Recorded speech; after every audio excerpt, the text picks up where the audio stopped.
Jenny's worked at the University of South Australia for many years. She's now retired, but we're very lucky and very happy to have her come and give this keynote today as our final session.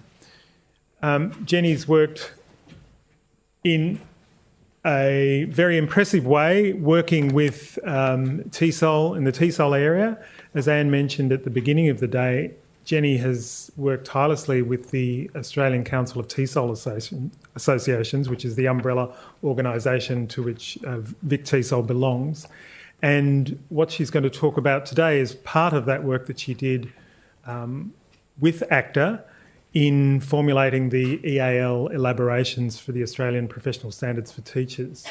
And this is a very impressive document that has taken a lot of work, much of it unpaid. All of it? All of it unpaid. And is an incredibly valuable document for those of you working with initial teacher education or in-service teacher education in the area of TESOL and EAL. And if it's something you haven't had a look at, then after this presentation, I'm sure you'll be very interested to go and investigate it much more closely. So it's with great pleasure that I welcome Jenny to our VicTESOL Symposium today, and if you could join me in welcome here as well, that would be great. Thank you very much. You have got a handout which you don't need to look at all yet. So you can lift your heads up and attend utterly. But I will tell you the order of the pages at this stage. So the first one is the EALD Elaborations, this one. And the second one has got this at it, the actual standards. Now, this is a 2-page document which is on the website, which is actually very handy to print off and wave at your principal, wave at all your colleagues, put on the notice board, make visible, because it helps to raise EALD profile and it gives just a simple guidance as to what can be done. The next 2 pages are fairly similar, 3.3 and 4.1 in that order.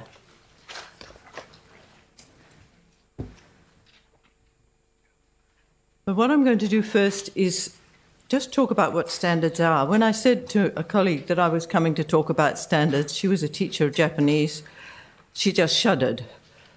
And I thought, well, fair enough. When I first thought about professional standards, I shuddered too.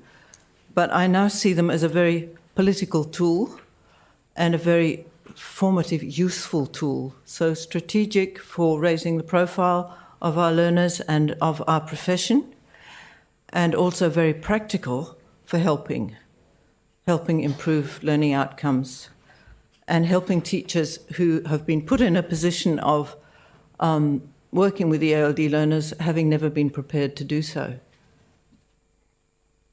So we'll start then with my intention. I knew I had an intention, right. So first of all, there's some critical questions which are going to help you, I hope, certainly helped me as I worked on them, to think about professional standards and to have a bit of critical literacy associated with those professional standards. And then the second intention is to suggest ways of strategically using this document that we've been working on. And that I hope you will see sort of interspersed here and there. And I hope that I can organise my time sufficiently for you to have a little bit of interaction with these pieces of paper that you have in your hands. So professional standards for teachers. Let's ask questions. What are they? What are they for? On what basis are they developed? And that's an interesting thing because it's political.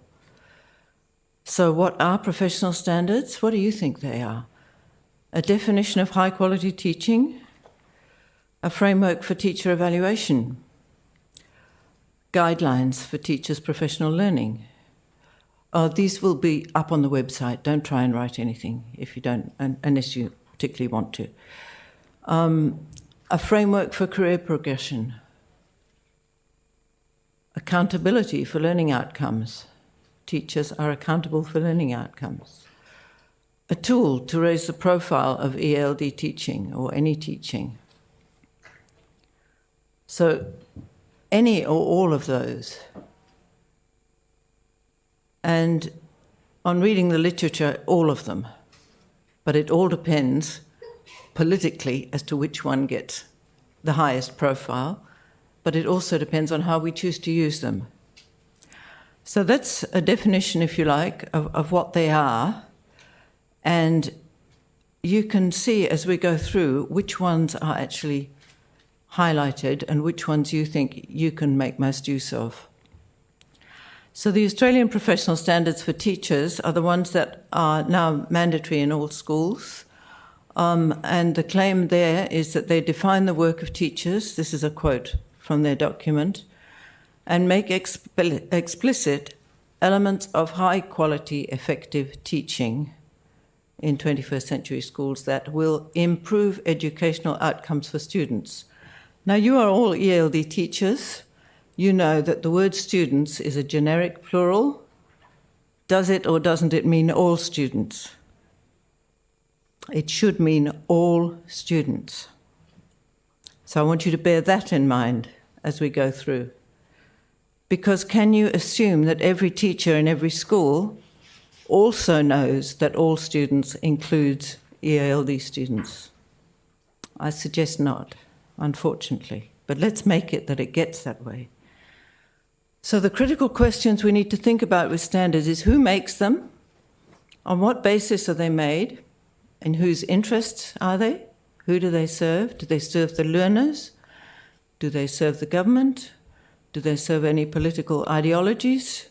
Do they serve teachers? So we need to be asking those questions. And then the final one is what priorities shape the way standards are structured. So I'm going to run you through a few different standards, sets of standards, to see just how are they structured.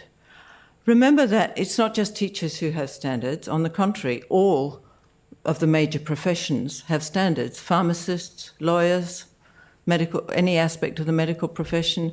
So that standards are an aspect of professionalism.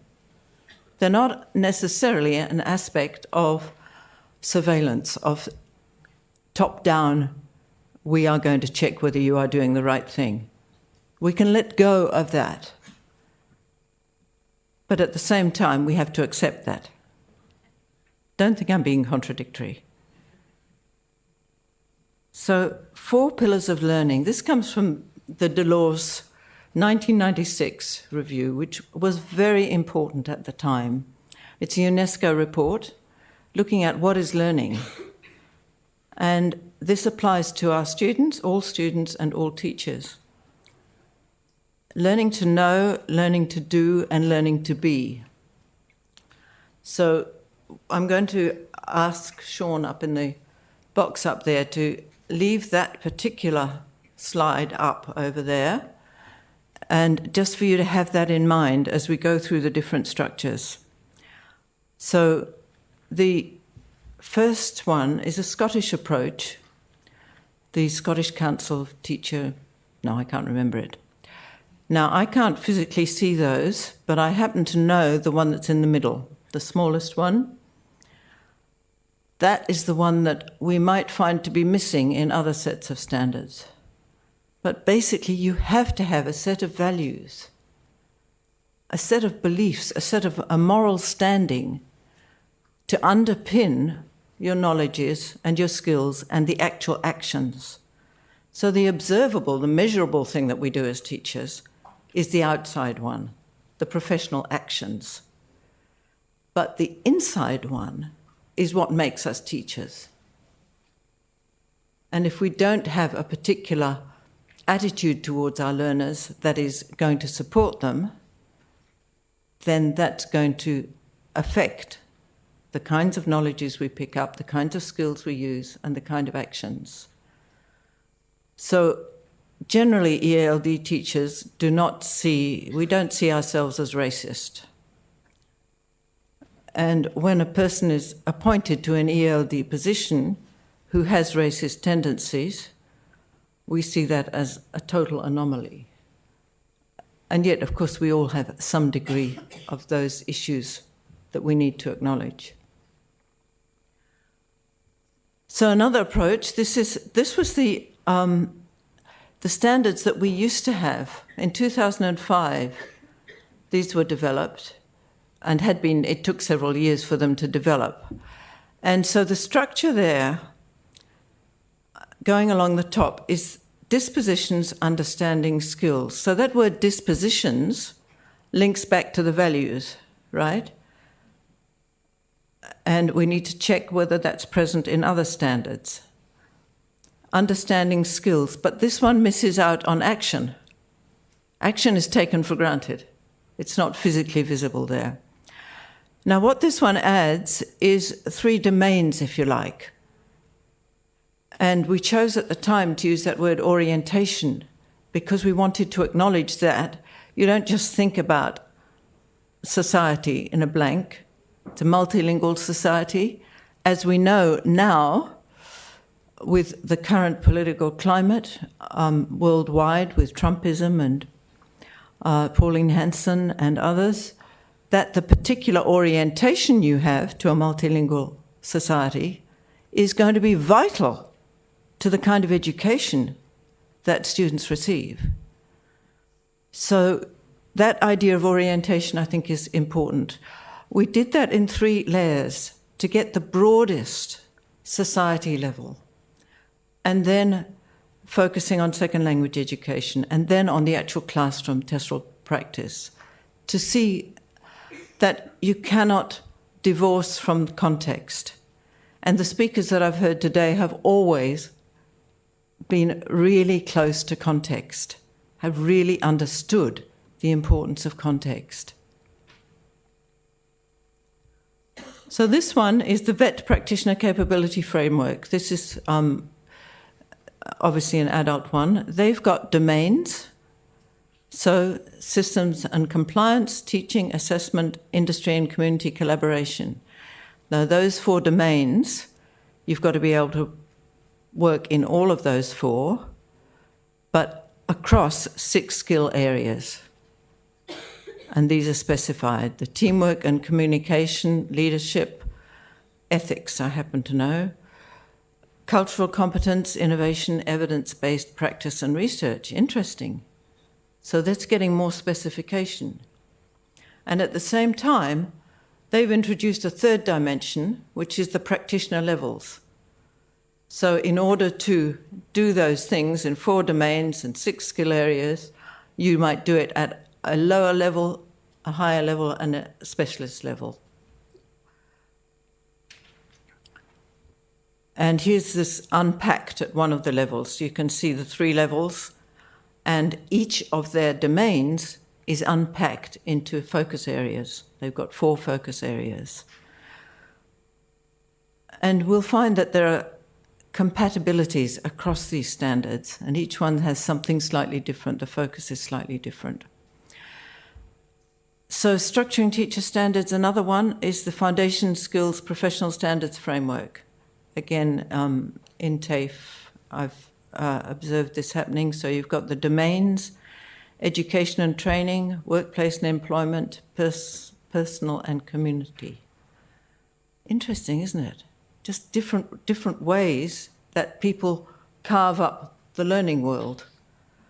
And here they've got knowledge of foundation skills, adult education, experience, skills in professional capacity building. So if you're in the adult sector, think of these, keep these in your mind. And if you're in the school sector, we're coming on to that. But please keep those ones in your mind as well. To what extent have we so far seen learning to know? Quite a lot of them was knowledge. Learning to do. Learning to be as a person and take responsibilities. Learning to live together is the one that is least visible, and yet at this time needs to be most visible, I suggest. Structuring Teacher Standards, an Australian Approach.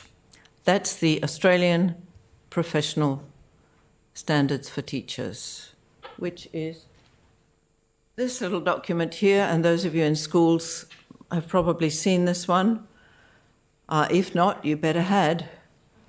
So that's the ones that you have to report against for the annual professional learning and your performance management. Do you call it that here? We have a lot of that. So here we've got this focus of graduate, proficient, highly accomplished lead teachers. So here we've got a focus on the profession, the career progression is the word I'm trying to get, career progression. But we have three domains: professional knowledge, professional practice, professional engagement. Now, it's possible that professional engagement could encompass that learning to live together. So it's something to think about, even if it doesn't do so explicitly, whether we can interpret it as such and be strategic in our use. So this is the one we're going to move on to. If you have any burning question, I don't mind if you shout it out. If you haven't, that's fine.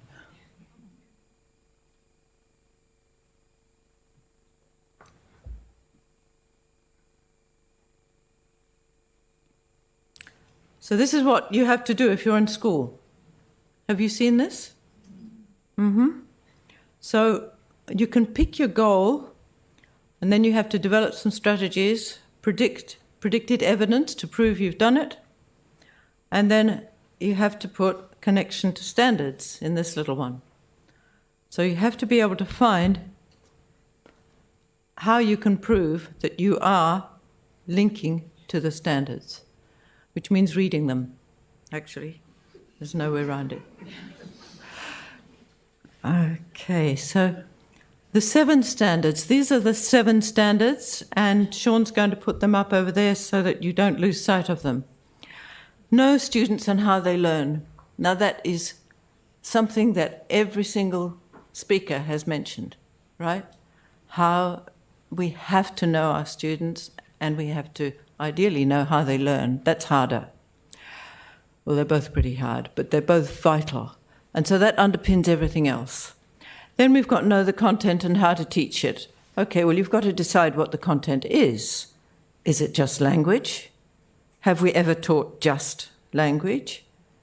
What about all the cultural, language and culture side of things? The well-being aspects?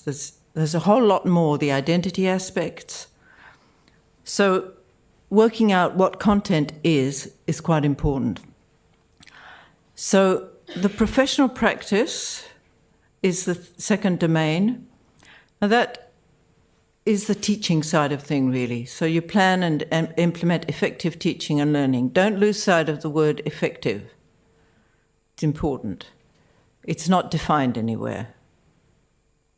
But we could define it in terms of EALD learning. Then create and maintain supportive and safe learning environments. How important is that? For our students, for all students, but it's particularly relevant to have an environment where people feel safe and know how to deal with hate speech, for example. And then the next one is assess, provide feedback and report on student learning. That's number 5. We get on to professional engagement, which is a nice term, I like that. Engage in professional learning. You're doing that all day today, so you can tick that one off. Engage professionally with colleagues, parents, carers, and the community. So again, we've been engaging professionally with each other, so that's a move on that one. I think you'll find those last 2 quite interesting, and they come up again and again. Now, I don't know how much you can... Oh, you can see it very well. Good. So, for those of you who aren't familiar with it, that's what each page looks like. You've got the graduate, proficient, highly accomplished, and lead teacher. That speaks for itself. Then they have underneath, they have what are called descriptors, right? Sorry, I jumped a bit. The very first part is the focus area. 1.1, physical, social, and intellectual development and characteristics of students. That is called a focus area. And each standard has between 1 and 6 or 7 of those. And then for each one of those focus areas, you've got these descriptors. And as you can see, it just progresses. If you're a graduate, this means that when you finish your university program, you are expected to be at this level, which means that all teacher education programs across the country are supposed to prepare students who can achieve at that graduate level in all standards, right?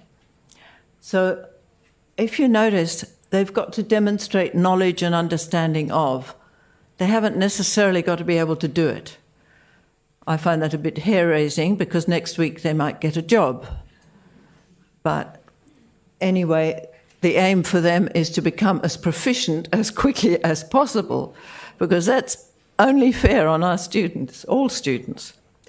So the aim is to get proficient. But in the terminology of career stages, it's when you get full teacher registration, which may be different in different states, say roughly after a couple of years. One would hope that people get proficient before they get full registration rather than at full registration. Highly accomplished is where I think that's where everybody here sits, right? So you're able to do a lot more. And at the same time, there's a certain amount of mentoring, supporting colleagues is expected at the highly accomplished stage. This is actually where all EALD teachers in schools sit. Because again, as we've heard from speakers today, that's what you have to do. You support your colleagues. And some of you I know are lead teachers, where you have to do the leading. This is not supposed to apply to principals. There's another whole document for principal standards. But I think lead teacher would be your curriculum coordinators and would include principals at one level. These are the sorts of things they should be able to do. I better progress a bit now. So you can have the pleasure of reading that online or through there. I better press that differently, right. So this is just one quickly for you to have an expansion of this very important one, know students and how they learn. 1.3 is the only place in the whole document where our students are referred to. Now, fortunately, that doesn't mean that's the only place we look at them, but on your annual professional learning forms, you can always put down 1.3. That's easy, but it doesn't tell us very much. Or some of you may also be working at 1.4 with Aboriginal and Torres Strait Islander students. Now, neither of those says anything about the learning task of learning English as an additional language. So that particular learning task is not mentioned anywhere in the Australian Professional Standards for Teachers. This means we don't have the leverage that we really need. It means that in teacher education programs, we can't say to our colleagues, look, there it is in the document. We've got to have a particular unit of work dedicated to EALD because 28% of students in our schools are likely to need EALD support. We don't have that leverage. We can't actually say that, which is one reason why we produce the document that you're going to look at in a moment. You may have noticed I feel quite passionately about this. I hope you feel passionately about it too. It's not right that EALD should be as invisible as it currently is, and as it appears to be heading to becoming more and more so, as the cuts increase. However, if you look at this, there's lots that we can work with. I'll let you come back. No, sorry, I just wanted to say that looking at it, I see that as applying to adult education as well. Even though these have been designed for schools, I want to recommend them to you also for the adult sector, just as a way of raising awareness and linking to those ones there. I don't know if you can hear me, Sean, but we should move on to the next slide, please. Thank you very much. So these are the sorts of questions over there that we've been looking about. Do certain kinds of professional values need to be made explicit? Do teacher standards need to respond to issues of globalization? And by issues, I mean racism, I suppose, simply spoken. Might generic standards obscure essential features of learner cohorts and disciplines? Well, we've seen that they have, because they're not actually visible. The task of learning English isn't visible. I just want to give you a quick example then. Even for that 1.3, if you're a proficient teacher, you should be able to design and implement teaching strategies that are responsive to the learning strengths and needs of students from diverse linguistic, cultural, religious, and socio-economic backgrounds. So this is a good thing. I have nothing against that. I just want language to be more visible, the actual task of learning English as an additional language to be more visible. But we have to use that one as powerfully as we can. So I would encourage you to use that 1.3 as powerfully as you can. Now, if we just think back to what we've just seen, know the learners and how they learn, some people whose names I've promptly forgotten, but they wrote an article and it's in the notes, critiquing not just the Australian professional standards for teachers, but also the UK standards, looking to see where culturally diverse students were visible. So the culturally and linguistic diverse cohorts are not named or identified. We don't hear anything about refugees, migrants, international students, and even Aboriginal and Torres Strait Islander students are not identified as some of them being EALD learners and some of them not. Is the need to know students' cultures made explicit? It's not. But we have to know their cultures if we're to work with them effectively. Is it clear that teachers need to acknowledge how their own ethnicity and culture shapes their practice? It's nowhere made explicit, but we have to make that explicit in teacher education and in schools. Know your own self as a cultural person, that we bring our own culture, and that blinds us to other things, no matter how much we try. Is there an explicit expectation that teachers respect cultural and linguistic diversity? No, there is not. And yet, that must be the case.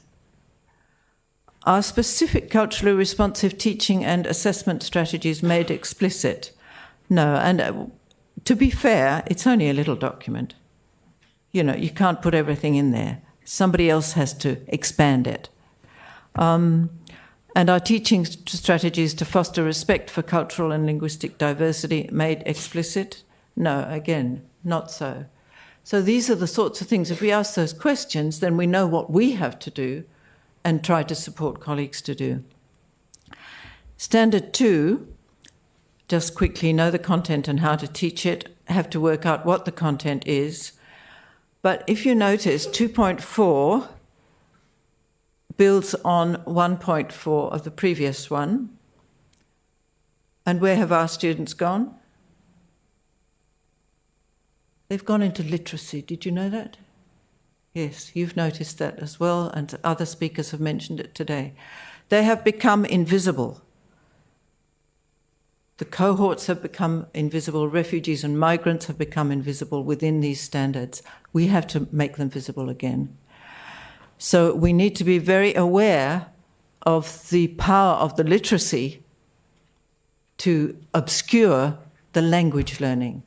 That's another whole topic, so I will go off that one, but I do want to emphasize its importance. So if we want to make critical questions on the generic standards, is the reference to the EALD learning task? No. Is the reference to responsibility of all teachers to address that? No. We have to make that visible. I think I'm repeating myself on a couple of ones. And is there reference to valuing multilingualism and cultural diversity? No. Is there explicit guidance? No. So just keep it in mind as to what that means in terms of what has to be done. It's that situation which set us off to develop the EALD Elaborations, which is this document, which you can print off the website, and the first 2 pages of your handout are an overview of this document. And that's why it's useful to pin it up on the notice board. It's useful to show it to colleagues and build on it. And what we did was to unpack each of the standards and expand each standard. Perhaps I'd better not do that. Perhaps I'll do this. And you'll see that. You'll see the unpacking on your handout. But first of all, who are they intended for? So it's all teachers. They were written for mainstream schools, not for intensive English language centres. I'm sorry about that, but that's how it had to be. The politics of the situation and the urgency of the situation meant that we wrote them for all teachers. And ideally, they would be included in pre-service education for all teachers, not just for those interested in EAL. So that was the strategy for all students. Also for EALD specialists, whom I mentioned are at the highly accomplished level. That's where you'll find them. For curriculum coordinators and school leaders, wave it in front of them. Pre-service teacher educators and intercultural officers. Now that term, intercultural officers, I'm afraid had to be made up because in every single state they're called something different.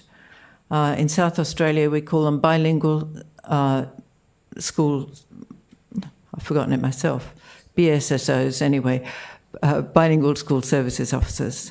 And that includes Aboriginal education workers, but they're called something different in each state. So we wanted to highlight the term intercultural.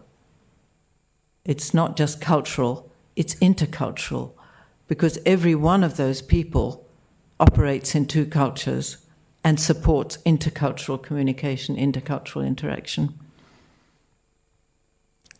So across the career stages, teachers new to working in EALD contexts should initially refer to the graduate level, okay? Now, theoretically, graduate level means those just getting out of pre-service education. But if you've never taught EAL students and suddenly a family comes to you or you're transferred into a school with a lot of EAL students, you're back at graduate level. You don't know anything. So you need to look at those and you need to make your colleagues feel quite comfortable about looking at the graduate level as a stepping stone to building their skills. And what is emphasized frequently in the graduate level and the proficient level is seek help from an EALD specialist. And we've also emphasized that quite a lot in the lead teachers, because many lead teachers know nothing about EAL, get transferred into a school where EAL is dominant, and then don't really know what to do. So back again there, we've put find an EALD specialist. All EALD teachers should aspire to the elaborations at highly accomplished level. So that's where you should be seeing yourselves. And so somebody who's appointed as a point 2 to that position without any knowledge of anything should still aspire to that. So it gives some guidance to those unfortunate teachers who get appointed to the job without knowing what to do. And also it's for lead teachers specifically to refer to the elaborations at both lead and highly accomplished levels. Sorry, this is lead teachers in EALD, and some of you are that. So you'd see yourself in both of those columns. So what are the underpinning values for the EALD elaborations? We took these from the original 2005 ACTA standards, which I think are still on the website. They're still available. And this was where the dispositions came in, where we felt that it's really important that you espouse the values of cultural inclusivity, multiculturalism, multilingualism, reconciliation, and anti-racism. It's not enough to be not racist. In our jobs, we have to be anti-racist and be prepared to stand up and be counted. It's quite uncomfortable frequently in schools doing that, but it's part of our role. The second disposition is to appreciate the pivotal role of language and culture, right, in learning, teaching, and socialization. So it's more than literacy, for a start, but just how powerful language is in a person's life. And it's not just English, it's all the languages. So they have a full multilingual repertoire. They need to be allowed to use it. And the last one is to commit to reflective practice and program evaluation that is responsive to students' cultural and linguistic history and environment, which of course all needs unpacking again and again. Now, I mentioned earlier each standard is elaborated. I'm trying to whiz a little bit now. You've got all these unpackings, but you can see how the basic know the content and how to teach it has been elaborated to include the term Standard Australian English, include the term culture, and with the hyphens is often a useful way to raise awareness, the language and culture with hyphens. How to teach these as EALD content. Right, so you can see that. Sorry, I went too fast. Now, it's your chance to actually talk to each other, or think at least, or talk to your neighbour. There you are, you're mentoring a teacher new to EALD. If you look at 3.3, that's got all the descriptors. So you pick just one column that you want, whether you want the graduate one, which is easiest, or you want your own one at accomplished, and just have a little look, and then talk with your neighbour or talk with your own head, and ask yourself, how might you mentor a teacher? So I want you just to have a quick read through one of those columns, probably accomplished.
Okay.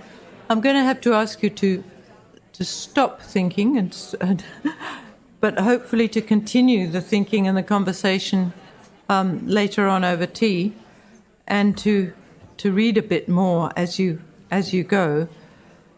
I think often teachers are unaware of just how much the intercultural officers in the school can help them and how much colleagues can help them. They're often unaware that the EAL specialist is willing to team teach with them, and that they can learn if they only are doing 6 weeks of team teaching or a unit of team teaching with the EAL specialist, that is important professional learning for them. And they can put it down on their piece of paper that they've done that professional learning. So you can plan your professional learning with a colleague. And one of the things that we've certainly noticed in schools is that when you do that, the most resistant teachers will see that something different has happened with the teacher who worked with the EAL specialist. And so maybe 2 terms later, that resistant teacher will say, could you do a team teaching with me? So that, do you understand what I'm saying? That the EAL specialist needs to work with a teacher who's open and willing and enthusiastic, or maybe not enthusiastic, but willing, right? So you find that person and you make sure that your working with them makes a difference. And that gets talked about, that if you even only talk for 3 minutes at a staff meeting about it, the two of you, about how that worked, then somebody else asks you, and you do it again, and you do it a completely different subject area, so that you're showing the way content-integrated language learning can happen, if you like, or language-integrated content learning, which is actually what's going on. So experimenting and letting it be seen is really, really valuable.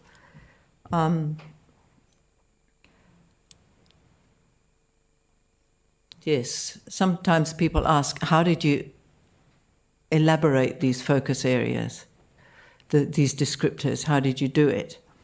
And basically we took words like effective and tried to work out what that actually meant in terms of EAL learners. And then we added EAL information, and we added a reminder to draw on EALD sources of knowledge. But we based all of that on the previous ACTA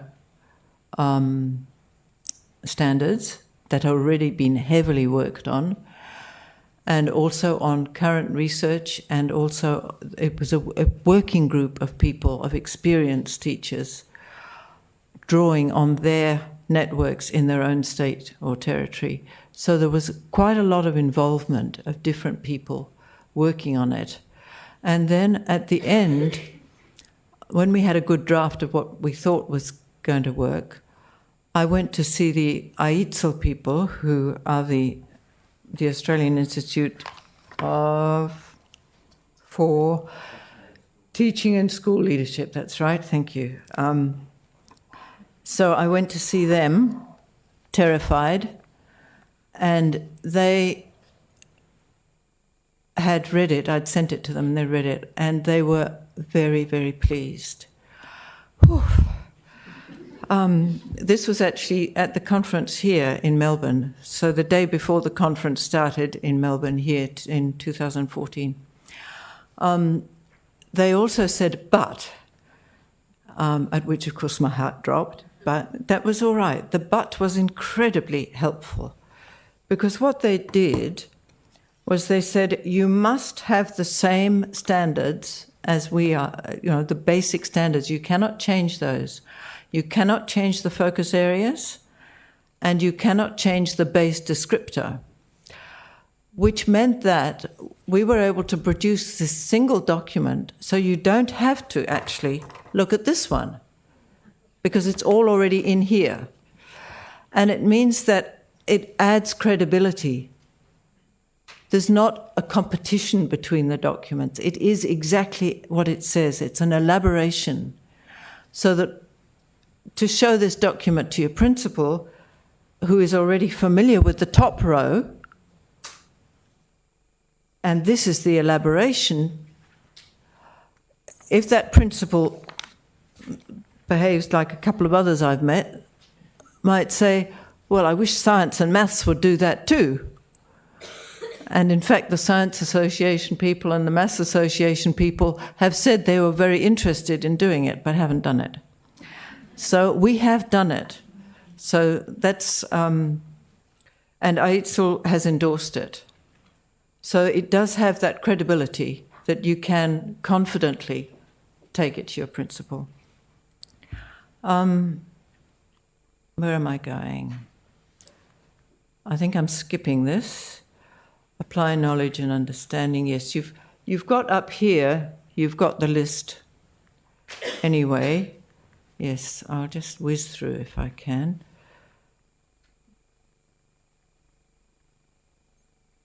This is back to where you've got to think about what you're going to do.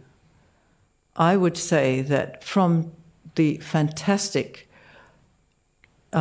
sessions that I've been listening to today, that you could pick any one of those things that you've heard about today and set that as your goal and some strategies, and all you've got to do then is connect it to these standards, which now you know how to do easily and won't have any trouble. Now, here your professional goal in this, just for today, is to improve student participation in class activities. Take a quick look up there or on your handout. Which standard do you think you're going to refer to if you want to increase student participation? It's not immediately clear from this. It's clearer from the other one, which I couldn't type out. But that's your challenge. And also, if you look at your handout, the last page, you'll find the answer. So it is Standard 4, creating safe learning environments, and part of Standard 4, number 4.1,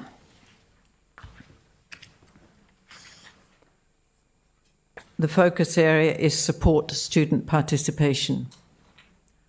So you would put on your form not just Standard 4, but 4.1, because 4.1 is the focus area within Standard 4. And then you would look at the elaboration under highly accomplished, which says support colleagues to implement culturally and linguistically inclusive strategies. Can you do that? Of course you can. And model scaffolding of learning that facilitates participation of EALD learners. That's a lot harder to do in somebody else's class because you don't know the students. But you can make suggestions and you can model it in your own class. Both in classroom activity and in the wider school community.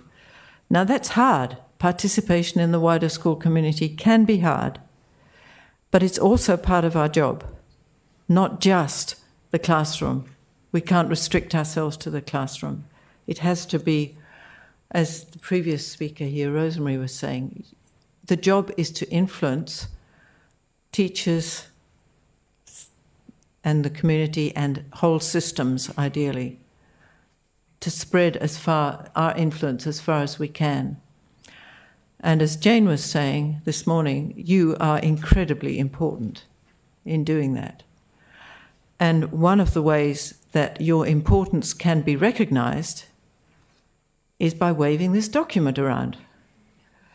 So it affirms what you do. It is an affirmation. So if you were to look at this relevant page in your handout, I can see that I'm running out of time, so I'm not going to let you do it. But I would like you to think about it, because student participation is vital in mainstream classes. You can do it in your own class because you know your learners, you've done all the basics. but it is harder for mainstream teachers, especially in secondary, where they don't see the students often enough, to develop that knowledge. So just to finish, why should you engage with the elaborations? I hope you know now. But basically, to improve learning outcomes of EALD learners, that's the whole point of it. That's the end product. To help mentor colleagues in working effectively with EALD learners. To advocate, that is hugely important, to be advocating for EAL learners and teachers. I was going to just put learners, but it's teachers. Sometimes with the cuts that are happening, we need to make it clear what our professional expertise is, and that's what this document does. So that if you cut this position, you can say to your principal, bravely, this is what you're cutting, these skills, this expertise. And to raise awareness of whole school responsibilities towards EALD learners. Now, one school in Sydney, somebody's doing a research project on, the whole school took this document to do their annual whole school professional learning planning. So they took the document as the basis, they worked through it, they decided what they wanted to work on. I haven't seen the research project results yet. Yes, to make specialist EALD visible in your performance management. That doesn't sound quite right, but... And finally, to raise the status of EALD teachers. So all of those, I think, are good reasons, but the first one is the very best one.